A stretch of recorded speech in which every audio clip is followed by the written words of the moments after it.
ಇದು ಸಕ್ಕತ್ ಸುದ್ದಿಯ ಫುಲ್ ಮೇಲ್ಸ್ ನ್ಯೂಸ್ ಲಂಚ್. ನಾನು ಜಯಪ್ರಕಾಶ್ ಶೆಟ್ಟಿ. ನಮ್ಮ ನ್ಯೂಸ್ ನಿಮ್ಮ ಲಂಚ್ ಶುರು ಮಾಡ್ಕೊಳ್ಳಿ. ನಮ್ಮ ಹೆಡ್ಲೈನ್ಸ್ ನ್ಯೂಸ್ ಶುರು ಮಾಡ್ಕೋತೀವಿ. ಹೆಡ್ಲೈನ್ಸ್: ಸಮಸ್ಯೆ ಬಗೆಹರಿಸಲು ಅಧಿಕಾರಿಗಳ ಜೊತೆ ಚರ್ಚಿಸುತ್ತಿದ್ದೇನೆ. 80% ಬಸ್ಗಳ ಸಂಚಾರ ಶುರುವಾಗಿದೆ.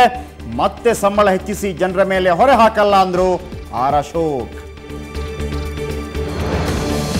ಕೋಲಾರದಲ್ಲಿ ಕಾರ್ಮಿಕ ಮುಖಂಡನ ಬಂಧನಕ್ಕೆ ಖಂಡನೆ. ಪೊಲೀಸರೊಂದಿಗೆ ಮಾತಿನ ಚಕಮಕಿ. ನೌಕರರಿಗೆ ಲಾಠಿ ಏಟು. ರಾಜ್ಯಾದ್ಯಂತ ಕೆಎಸ್ಆರ್ಟಿಸಿ ಬಂದ್ ಎಫೆಕ್ಟ್. ಕೆಲವೆಡೆ ಬಸ್ಗಳ ಮೇಲೆ ಕಲ್ಲು ತೂರಾಟ. ರಾಜ್ಯಾದ್ಯಂತ 100 ಮಂದಿ ಬಂಧನ. ಕಾರ್ಖಾನೆಗಳ ಮೇಲೆ ಬಂದ್ ಎಫೆಕ್ಟ್. ಕೆಲಸಕ್ಕೆ ಬಂದಿಲ್ಲ ಕಾರ್ಮಿಕರು. ಮೈಸೂರು ರಸ್ತೆಯಲ್ಲಿ ಟ್ರಾಫಿಕ್ ಕಿರಿಕಿರಿ. ರಾಜ್ಯದ ಕೆಲವೆಡೆ ತಟ್ಟಿಲ್ಲ ಮುಷ್ಕರದ ಬಿಸಿ. ಕೊಪ್ಪಳ, ಹಾವೇರಿ, ಮಡಿಕೇರಿಯಲ್ಲಿ ಎಂದಿನಂತಿದೆ ಬಸ್ ಸಂಚಾರ. ಎಲ್ಲೆಡೆ ಪೊಲೀಸ್ ಬಂದೋಬಸ್ತ್.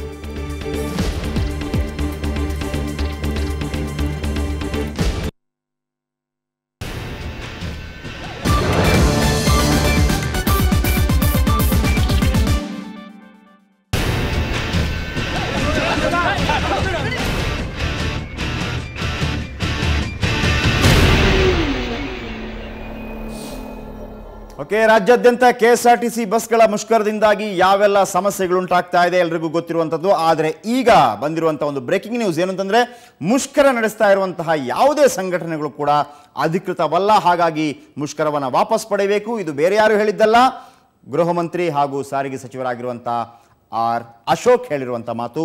ಈ ಕ್ಷಣದ ಬ್ರೇಕಿಂಗ್ ನ್ಯೂಸ್.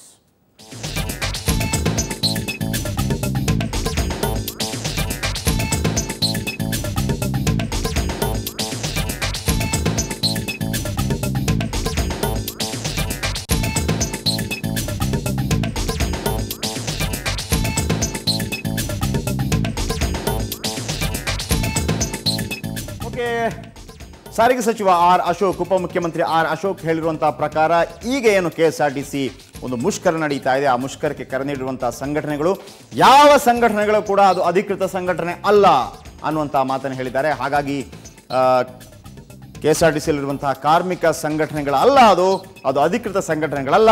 ಹಾಗಾಗಿ ಈ ಮುಷ್ಕರವನ್ನು ಕೂಡಲೇ ವಾಪಸ್ ಪಡೆಯಬೇಕು ಅನ್ನುವಂಥ ಒತ್ತಾಯವನ್ನು ಅಶೋಕ್ ಮಾಡಿದ್ದಾರೆ.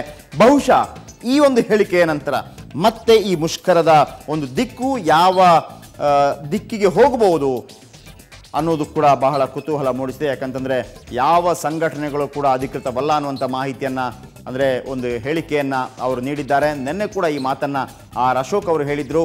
ಒಟ್ಟಾರೆಯಾಗಿ ರಾಜ್ಯಾದ್ಯಂತ 23,000 ಕೆಎಸ್ಆರ್ಟಿಸಿ ಬಸ್ಗಳೇನಿದೆ, 1 ಲಕ್ಷಕ್ಕಿಂತಲೂ ಹೆಚ್ಚು ನೌಕರರೇನಿದ್ದಾರೆ, 164 ಡಿಪೋಗಳೇನಿದೆ, ಒಟ್ಟಾರೆಯಾಗಿ ರಾಜ್ಯದ ಯಾವ ಮೂಲೆಗೂ ಕೂಡ ಬಸ್ ಹೋಗದಂಥ ಒಂದು ಪರಿಸ್ಥಿತಿ ನಿರ್ಮಾಣವಾಗಿತ್ತು. ಆದರೂ ಕೂಡ ಕೆಎಸ್ಆರ್ಟಿಸಿ ಅಧಿಕಾರಿಗಳು ಜೊತೆಗೆ ಸಚಿವರು ಕೂಡ ಕೆಲವು ಕಟ್ಟುನಿಟ್ಟಿನ ಕ್ರಮಗಳನ್ನು ಕೈಗೊಂಡು ಯಾರೆಲ್ಲ ಬಸ್ ಸ್ಟ್ಯಾಂಡಿಗೆ ಬಂದಿರ್ತಾರೆ ಅವರಿಗೆ ಎಲ್ಲಿಗೆಲ್ಲ ಹೋಗಬೇಕು ಅಂತವರಿಗೆ ತೊಂದರೆ ಆಗದ ರೀತಿಯಲ್ಲಿ ಓಲೋ ಬಸ್ಗಳನ್ನು ಹಾಗೂ ಇನ್ನಿತರ ಕೆಎಸ್ಆರ್ಟಿಸಿ ಬಸ್ಗಳನ್ನು ರಸ್ತೆಗಿಳಿಸಿದ್ರು. ಆದರೂ ಕೂಡ ಕೆಲವು ಕಡೆ ಆ ಬಸ್ಗಳು ಸಂಚರಿಸ್ತಾ ಇರುವಂಥ ಸಂದರ್ಭದಲ್ಲಿ ಕಲ್ಲು ತೂರಾಟ ಕೂಡ ನಡೆದಿತ್ತು. ಆದರೆ ಸುದ್ದಿಗೋಷ್ಠಿಯಲ್ಲಿ ಈಗ ಹೇಳಿರುವಂಥದ್ದು, ಆರ್ ಅಶೋಕ್ ಹೇಳಿರುವಂಥದ್ದು, ಮುಷ್ಕರ ನಡೆಸ್ತಾ ಇರುವಂತಹ ಸಂಘಟನೆಗಳು ಯಾವುದು ಕೂಡ ಅಧಿಕೃತವಲ್ಲ ಅನ್ನುವಂಥ ಹೇಳಿಕೆ.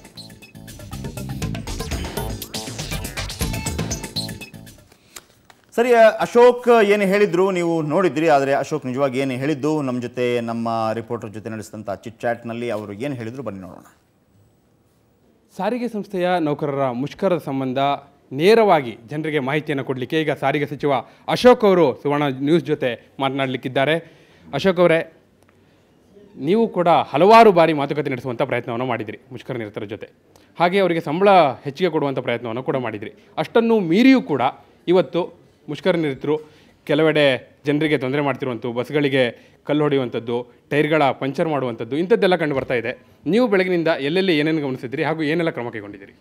ನೋಡಿ, BMTC ಇರ್ಬೋದು, KSRTC, KSRTC, NE ಇವಕ್ಕೆಲ್ಲ ಒಂದು ಇವತ್ತು ದೇಶದಲ್ಲೇ ಒಂದು ಮಹತ್ವದ ಸ್ಥಾನ ಬಂದಿದೆ.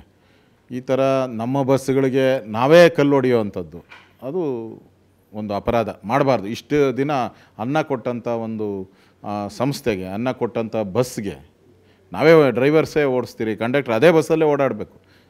ಓಡಾಡ್ದಂಥ ಬಸ್ಸನ್ನು ಪೂಜೆ ಮಾಡ್ತೀರಿ ನಾವೆಲ್ಲ.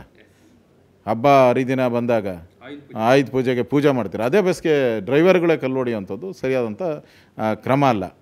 ಈಗಾಗಲೇ 4,000 ರಿಂದ 7,000 ಅಷ್ಟು ಸಂಬಳವನ್ನು ಜಾಸ್ತಿ ಮಾಡಿದಿರಿ. ಹಬ್ಬಕ್ಕೋಸ್ಕರ 2,000 ರೂಪಾಯಿ ಅವರಿಗೆ ವಿಶೇಷವಾದಂಥ ಒಂದು ಭತ್ಯವನ್ನು ಅಂದರೆ ಹೆಚ್ಚು ಅಡ್ವಾನ್ಸನ್ನು ಕೊಟ್ಟಿದ್ದೀರಿ. ಮತ್ತು ನನಗೆ ತಿಳಿದ ಪ್ರಕಾರ ಸೌತ್ ಇಂಡಿಯಾದಲ್ಲಿ ಹೈಯೆಸ್ಟು ಡ್ರೈವರ್ಗಳಿಗೆ ಕಂಡಕ್ಟರ್ಗಳೇ ಸಂಬಳ ಕೊಡ್ತಾ ಇರೋದು ಯಾವುದಾದ್ರೂ ಸಂಸ್ಥೆ ಇದ್ದರೆ ಅದು ಕರ್ನಾಟಕ ಮಾತ್ರ. ಹಾಗೆ ಜನರ ಮುಖ್ಯವಾಗಿ ನಿಮ್ಮ ಕಾಳಜಿ ಇರುವಂಥದ್ದು ಜನರಿಗೆ ಸಮಸ್ಯೆ ಆಗಬಾರ್ದು, ಸಾರ್ವಜನಿಕರಿಗೆ ತೊಂದರೆ ಆಗಬಾರ್ದು ಅನ್ನುವಂಥದ್ದು. ಆ ಹಿನ್ನೆಲೆಯಲ್ಲಿ ಈಗ ಪರ್ಯಾಯವಾಗಿ ಯಾವೆಲ್ಲ ಕ್ರಮಗಳನ್ನ ಕೈಗೊಳ್ತಾ ಇದ್ದೀವಿ? ಈಗಾಗಲೇ ನಮ್ಮ ಅಧಿಕಾರಿಗಳ ಜೊತೆ ಚರ್ಚೆ ಮಾಡ್ತಾಯಿದ್ದೀರಿ. ಬೆಳಗ್ಗೆಯಿಂದ ನಾನೆಲ್ಲ ಕೆಲವು ಕಡೆ ಹೋಗಿ ನಾನೇ ಭೇಟಿ ಮಾಡಿ ಬಂದಿದ್ದೀನಿ. 80% ಎಲ್ಲ ಕಡೆ ರಾಜ್ಯದ ಪೂರ್ತಿ ನೋಡೋಕೆ ಹೋದರೆ ಎಲ್ಲ ಕಡೆ ಸಾರಿಗೆ ಸಂಸ್ಥೆ ಬಸ್ಗಳು ಓಡಾಡ್ತಾ ಇದೆ. ಆಲ್ಮೋಸ್ಟ್ ಅಲ್ಲಿ ನಮ್ಮದು 23,000 ಬಸ್ಸಸ್ ಇದೆ.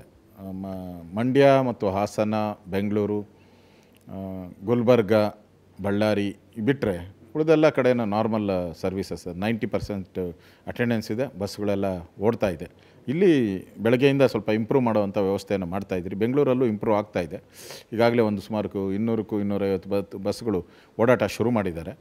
ಸೊ ಇನ್ನು ಸ್ವಲ್ಪ ಮಾತುಕತೆ ಮಾಡ್ತೀವಿ ನಾವು ಡ್ರೈವರ್ಸ್ ಏನಾದರೂ ಮಾಡ್ತಾಯಿದ್ದಾರೆ. ಮ್ಯಾಕ್ಸಿ ಕ್ಯಾಬ್ಸ್ ಇರ್ಬೋದು, ಆಲ್ಟರ್ನೇಟಿವ್ ಸಾರಿಗೆ ವ್ಯವಸ್ಥೆ ಅಂತ ಮಾಡುವಂಥದ್ದು, ಮತ್ತು ಪ್ರೈವೇಟ್ ಸರ್ವಿಸಸ್ ಇರ್ಬೋದು.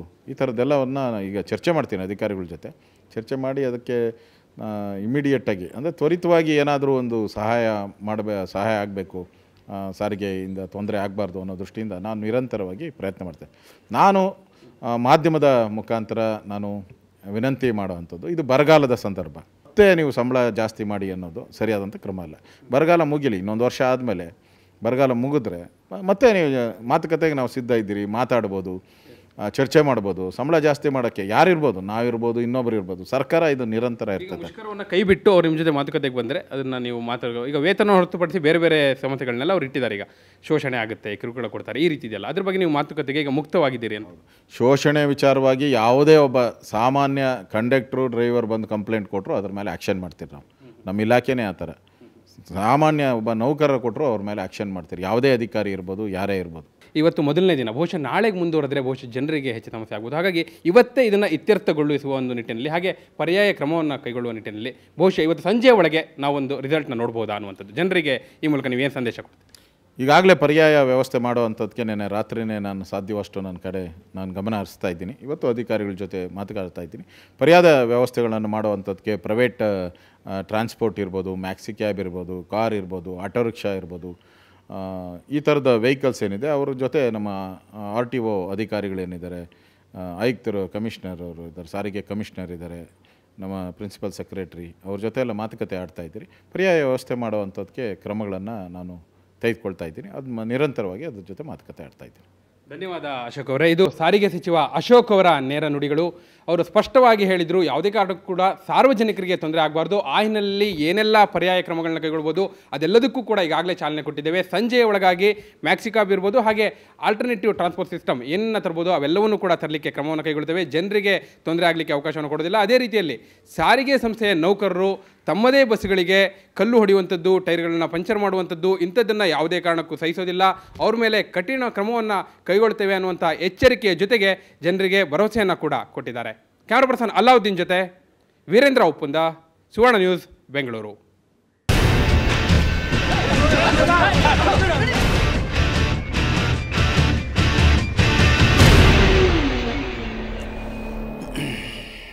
ಸಾರಿಗೆ ಸಚಿವ ಅಶೋಕ್ ಏನು ಹೇಳಿದ್ರು ನೀವು ಕೇಳಿಸ್ಕೊಂಡ್ರಿ. ಈಗ KSRTC MD ಏನು ಹೇಳ್ತಾರೆ ಬನ್ನಿ ನೋಡೋಣ. ಕೆಲವು ಅವರಿಗೆ ಗಾಬರಿನೂ ಇದ್ದಾರೆ, ಕೆಲವರು ಏನೋ ರಾತ್ರಿ ಎಲ್ಲ ಒಂದು ಸ್ವಲ್ಪ ಕಲ್ಲೆಸೆತ್ಕೊಳ್ಳೋದೆಲ್ಲ ಆಗಿರೋದ್ರಿಂದ ಅದಕ್ಕೆಲ್ಲ ನಾವು ಸಾಕಷ್ಟು ಈಗ ನಮ್ಮ ಜೊತೆ ಪೊಲೀಸ್ ಇಲಾಖೆ ಸಂಪೂರ್ಣವಾಗಿ ನಮಗೆ ಸಹಕಾರ ಕೊಡ್ತಾ ಇದ್ದಾರೆ. ಅದಕ್ಕೆ ಬೇಕಾದಂತ ನಾವು ಸಿಬ್ಬಂದಿಯ ಪ್ರೊಟೆಕ್ಷನ್ ಕೂಡ ಇದೆ. ಅದರಿಂದ ಅವ್ರು ಯಾವುದೇ ರೀತಿಯಲ್ಲಿ ಧೃತಿಗೆಡೋದು ಬೇಡ ಅಂತ ಹೇಳಿ ಕಳಿಸ್ತಾ ಇದ್ದೀವಿ. ಈಗ ಒಂದು ಇನ್ನು ಸದ್ಯದಲ್ಲಿ ಈಗ ನನಗೆ ಕರೆಕ್ಟಾಗಿ, ಯಾಕೆಂದ್ರೆ ಎಲ್ಲ ಫಿಗರ್ಸ್ ನನಗೆ ಒಟ್ಟಿಗೆ ಸಿಗೋದಿಲ್ಲ. ಅಂದಾಜಲ್ಲಿ ಒಂದು 400-500 ಆಗಿರ್ಬೋದು. ಈಗ ಮಾತುಕತೆ ಅಂತ ಏನಿಲ್ಲ ಇಲ್ಲಿ, ಡಿಮಾಂಡ್ ಇಲ್ಲ. ನಾವು ನಮ್ಮ ಸಿಬ್ಬಂದಿಯವರಿಗೆ ಹೇಳ್ತಾ ಇದೀವಿ ಅಷ್ಟೇ. ಸಿಬ್ಬಂದಿಯವರಿಗೆ ಏನು ಅವರ ಸಮಸ್ಯೆಗಳಿದ್ರೆ ಅದನ್ನ ವಿ ವಿಲ್ ಅಡ್ರೆಸ್ ಇಟ್ ಅಂತ ಹೇಳಿ. ನಮಗೆ ಹೋಪ್ಸ್ ಇದೆ ಆದಷ್ಟು ಬೇಗ ಇದು ತಿಳಿಯಾಗುತ್ತೆ ಅಂತ ಹೇಳಿ ಅಂತ ನಾನು ನಿಗದಿ ಮಾಡೋಕ್ಕಾಗಲ್ಲ ಸಮಯನ. ಇನ್ನು ಸರ್ಕಾರ ಹಾಗೂ ಸಾರಿಗೆ ಇಲಾಖೆ ತಮ್ಮ ಪ್ರತಿಷ್ಠೆಯನ್ನು ಬದಿಗಿಟ್ಟು ಮಾತುಕತೆ ಮೂಲಕ ಸಮಸ್ಯೆ ಬಗೆಹರಿಸಲಿ ಅಂತ ವಿಪಕ್ಷ ನಾಯಕ ಸಿದ್ದರಾಮಯ್ಯ ಸಲಹೆ ನೀಡಿದ್ದಾರೆ. ಸರ್ಕಾರಿ ಸಾರಿಗೆ ಬಸ್ಗಳ ಸಂಚಾರ ಸ್ಥಗಿತದಿಂದಾಗಿ ಪ್ರಯಾಣಿಕರು ಕಷ್ಟ ಅನುಭವಿಸ್ತಾ ಇದ್ದಾರೆ. ಸಾರಿಗೆ ಸಿಬ್ಬಂದಿಯನ್ನು ಕರೆದು ನೌಕರರೊಂದಿಗೆ ಮಾತನಾಡಿ ಈಡೇರಿಸಬಹುದಾದ ಬೇಡಿಕೆಗಳನ್ನು ಈಡೇರಿಸಲಿ ಅಂತ ಸಿದ್ದರಾಮಯ್ಯ ಹೇಳಿದ್ದಾರೆ. ಸಾರ್ವಜನಿಕರಿಗೆ ತೊಂದರೆ ಆಗ್ತಾ ಇದೆ. ಅವರ ಡಿಮ್ಯಾಂಡ್ಸ್ಗಳು ಸರ್ಕಾರದ ಮುಂದೆ ಭಾಳ ದಿನಗಳಿಂದ ಇಟ್ಟಿದ್ದಾರೆ.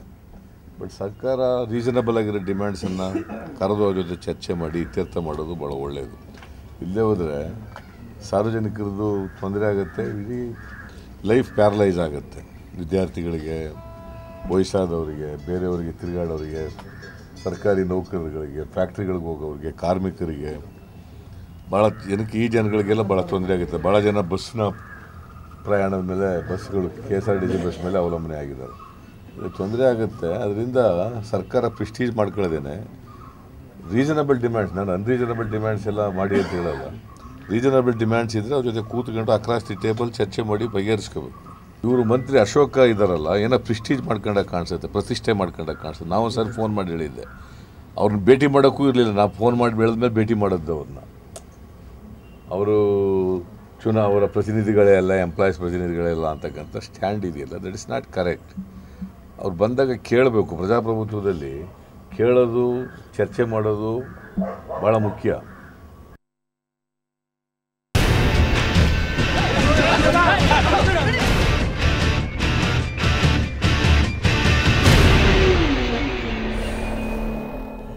ಓಕೆ, ಒಟ್ಟಾರೆ ಇವತ್ತು ಬಸ್ ಇಲ್ಲ, ಹಾಗಾಗಿ ತುಂಬ ಜನ ಮನೇಲೇ ಇರ್ಬೋದು. ಸೊ ಲಂಚ್ ಮುಂದುವರಿಸಿ, ನಾವು ನ್ಯೂಸ್ ಮುಂದುವರಿಸ್ತೀವಿ. ಅದಕ್ಕಿಂತ ಮೊದಲು ಒಂದು ಪುಟ್ಟ ಬ್ರೇಕ್.